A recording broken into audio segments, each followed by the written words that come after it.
Talk a little bit about the war of the emotions, the emotional difference between man and woman.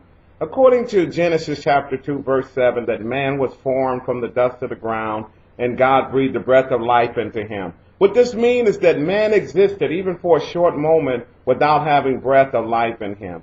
He has an empty shell that he is able to store or serve as an emotional reservoir for him.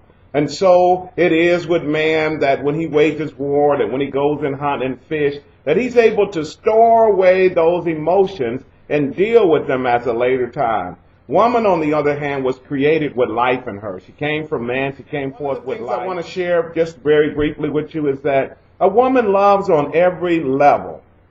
On the physical level, on the emotional level, and on the spiritual level, she is capable of loving. I mean, I've overheard conversations by women say, don't you just love these shoes? Don't you just love these flowers? Don't you just love this dress? Love, love, love, love. Well, men, we don't talk like that. As a matter of fact, we generally don't feel that way about things. Do you love shoes? Well, the man may process it through his computer, and he'll think and come across his mind and says, well, I like it.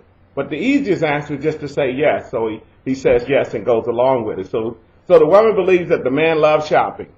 She may believe that he loves shoes, that he loves things, because the easy answer for the man is just to say what the woman said. But deep down inside of man, he generally only loves at one level, and that is his heart. What is in a man's heart is going to determine his course of action. That's why the Bible says, and David said, thy word have I hid in my heart that I might not sin against thee. What is in a man's heart will govern the rest of his action. If the woman is in the man's heart, then he'll be faithful, and fidelity will be a part of his being.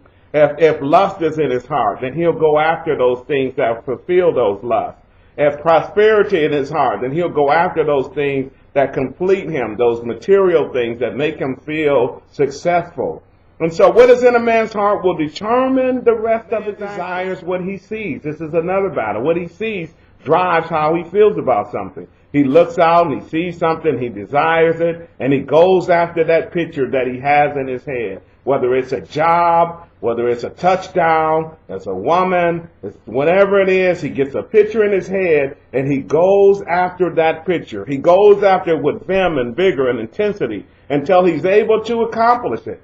When it's no longer in his sight, if it's not in his heart, then he will go after something else. So often in relationship, the woman is in the man's eye and maybe on his mind, but not in his heart. And when she's out of sight, out of mind, then the relationship suffers.